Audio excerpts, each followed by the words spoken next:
Introducing the challengers first.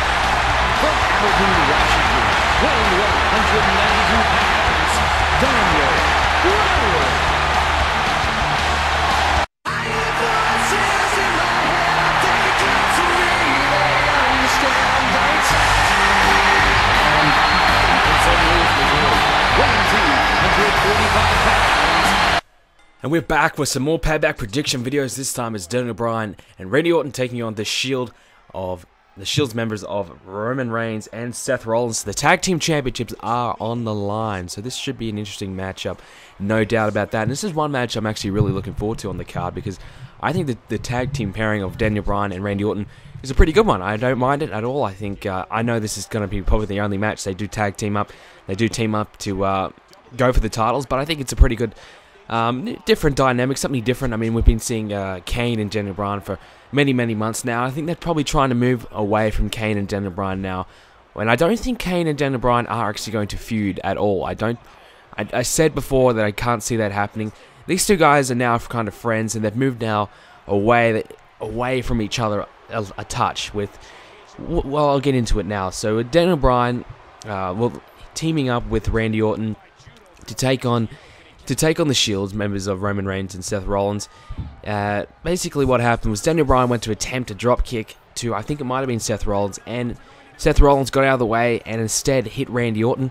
Randy Orton, of course, was not happy after that, and they did lose the match, and Randy Orton did deliver an RKO to Daniel Bryan, and teasing a bit of a heel turn, teasing some discrepancies amongst these three guys, with the other one, of course, being Kane. So interesting times ahead. You know, the Shield certainly all are on the same page at the moment, whereas Daniel Bryan, Kane, and Randy Orton are all over the place. We're not too sure what's going on with these guys.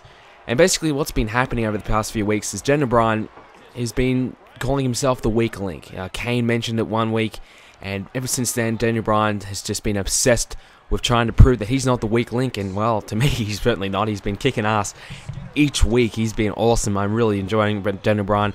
You know, I wasn't really much of a fan of his, but now he's won me over. I'm certainly a big fan indeed, and I guess now I can see what all the internet fans, you know, all the little internet nerds think of, you know, what all the internet nerds have been praising him for. I can finally see that. So I don't know. It's good to see that some guy, someone different, is you know, really delivering each week, and it's really entertaining stuff. And the Shields versus Daniel Bryan and whatever tag team partner he has had have always been delivered some really good matches. I mean, there really have been some awesome stuff. So I think this match is actually going to probably steal the show. I think if they give it enough time, probably 10-15 minutes, I think would be pretty cool to have. I think the Shield, of course, is going to win. There's no way that they're going to lose the tag team titles this early in their run, and they've been building up other teams such as the Usos to kind of build themselves up to challenge the Shield. The original plan was for the Usos to actually take on the Shield at Payback, but they went ahead with Daniel Bryan and Randy Orton instead, which I think is probably a better option. I don't think the Usos are quite ready for a tag title matchup yet, especially against the Shield. It would only be a bit of a squash match anyway. Nobody would expect the Usos to win. So, whereas now there's a possible chance that Daniel Bryan and Randy Orton could perhaps win this match, I don't think they will. What I think is going to happen is, you know, something similar to what we saw with Daniel Bryan and Kane at the early stages of their tag team pairing, where these guys, you know, Daniel Bryan and Randy Orton, are going to have probably an argument or I don't know, a dysfunction, I guess, and throughout the match, and Randy Orton will distract Daniel Bryan, and Daniel Bryan will get pinned and get beat or get speared by Roman Reigns, and he'll get pinned.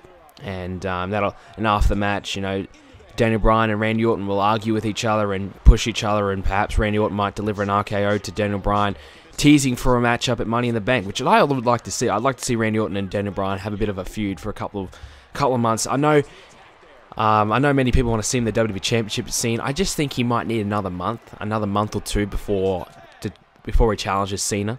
I think if he can beat Randy Orton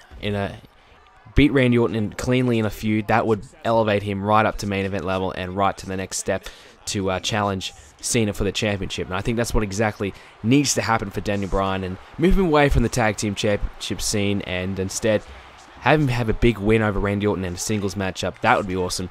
And that would be a great match to see at Money in the Bank. But please, just don't turn him heel. Keep him face. If he turns heel, he's done.